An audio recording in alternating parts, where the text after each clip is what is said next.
It was almost 4 o'clock in the afternoon, and the large suburban Edward McDonald High School had just let out for the weekend. A tall, mature, young-looking man, Eric, stood alone in one of the classrooms, laying on someone's desk and flipping through the rips of paper in his hand. A long weekend was coming up, and almost everyone had something to do, so that afternoon had become a last-hand opportunity. There was probably less than 15 students still in the building. A fair-haired, bespectacled boy about Eric's age came into the room and slammed his fair-sized backpack onto a desk. "Hey, you still here?" Eric simply glanced up, not faltered by the noise. "I have a lot of papers to put in, Ramsey." "Everyone else is leaving now," he gestured to the door. 3 mousy-looking girls walked by, chattering.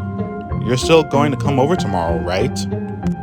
"I wouldn't drop my plans without saying," Eric said with a shrug. He often found himself the least energetic of the pair. Ramsey was a nice guy, but he was way too wild sometimes. "Oh, by the way," Ramsey pulled himself up to sit on one of the desks. "I heard a rumor about a deadly pop-up on the internet called The Red Room." Eric finally looked up, his face disturbed. "You heard of what?" "The Red Room." "Why is it called that?" "I don't know, but it's like this." Ramsey paused, smirking, trying to gather whatever story he had. "Somebody will be on the internet, and everything's all normal at first, but a pop-up comes up out of nowhere. Doesn't say anything other than, 'Do you like?' You could always close it." "Well, that's the thing. If anyone tries to close it, you die." Ramsey ended this with a hiss, wiggling his fingers in the air. Eric laughed a little. "Come on, that doesn't even make sense," he retorted, throwing his jacket on. "How do you know it even exists?"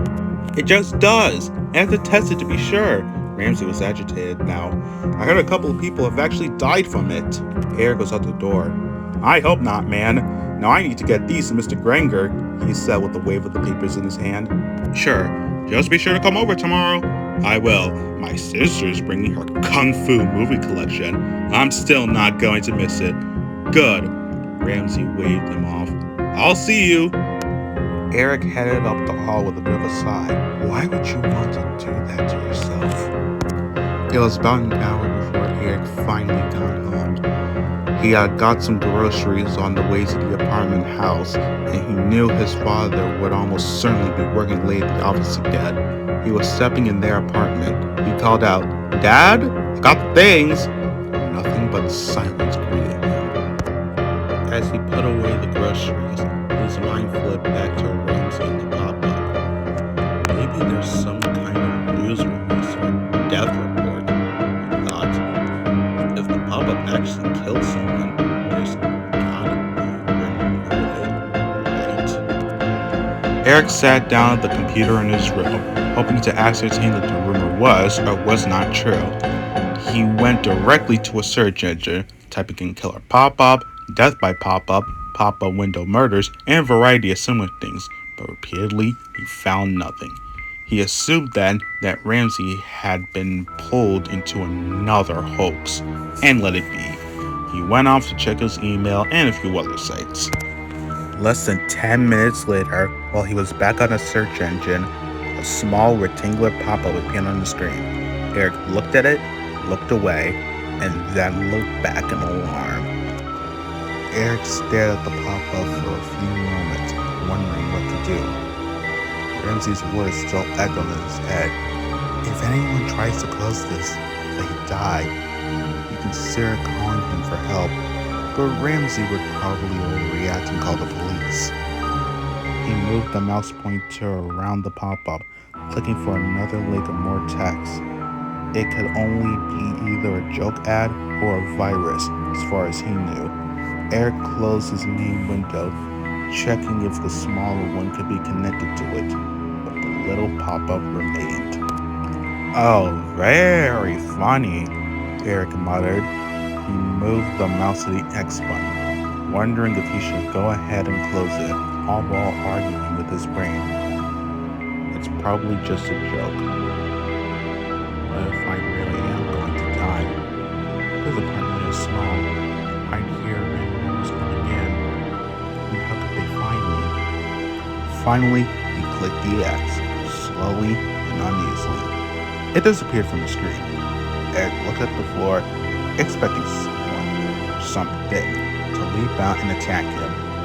Nothing happened. He looked up again and prepared to shut off the computer, but the pop-up appeared again, this time with a sound clip of a girl's voice saying, "Do you like?" Her voice was warped, as if the sound file had been badly compressed and corrupted. Eric moved away from the computer, his heart racing. He waited once more to see if it would go away or change somehow, but it didn't. Feeling slightly more confident, he slowly clicked off the pop-up again. It returned a second later with the same garbled sound clip. If anything, Eric was beginning to feel embarrassed and irate. He clicked off it again, to which it reappeared. He kept clicking, and yet it returned each time, always with the same audio clip. The room was filled with bursts of the girl's garbled little voice. Do you?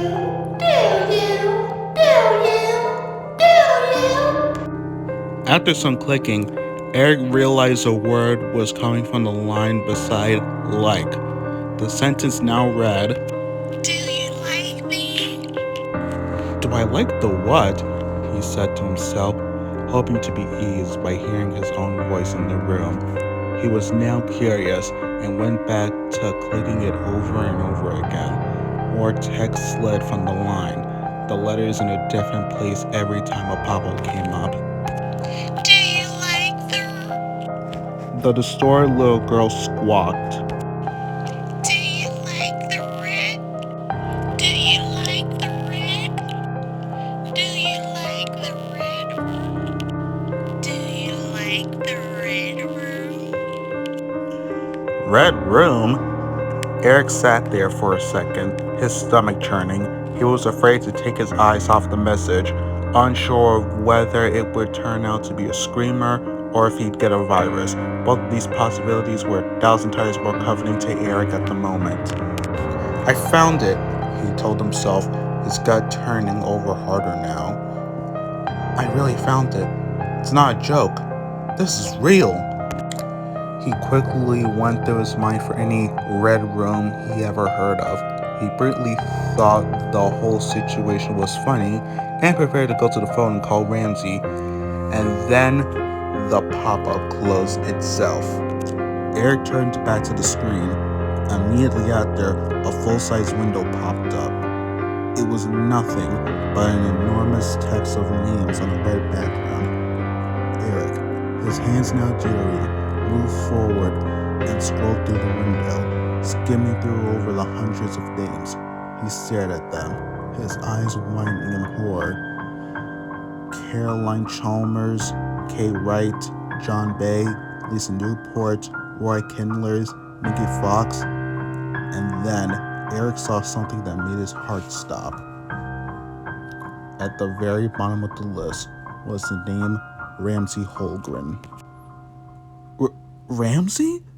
Eric sputtered. Upon thinking of him, Ramsey's warning of the pop-up resurfaced in his mind. Everyone on this list was dead. They found the red room before him. Eric thought he was going to cry, and something inside him was telling him to run straight to the front of the door and get as far away from the monitor as he could. But he couldn't move. All he could do was sit there, shivering, eyes locked onto the red and black space that was Ramsey's name. Eric almost swore he could feel a sensation of cold, searing breath on the back of his neck. Before he could turn around, two hands clamped down on either side of his shoulders and tightened their grip.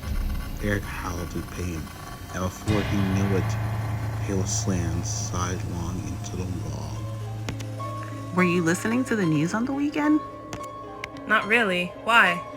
Well, 2 boys were found dead right before the weekend. They were found in front of their computers with their stomachs gashed open. Oh no. Did they find out who did it? No, but the cops think it was a suicide pact. Like, I don't want to freak you out, but they both had industrial paintbrushes in their hands. They said the boys were trying to paint the walls of their room with their own blood. Oh my god, why would they do that? Other classmates were crowding around them now, eager to hear. The girl pulled a newspaper page from her satchel and handed it to her companion. Here's the article. I think the boys were from our school. Jeez. The other girl frowned. Why would you want to do that to yourself?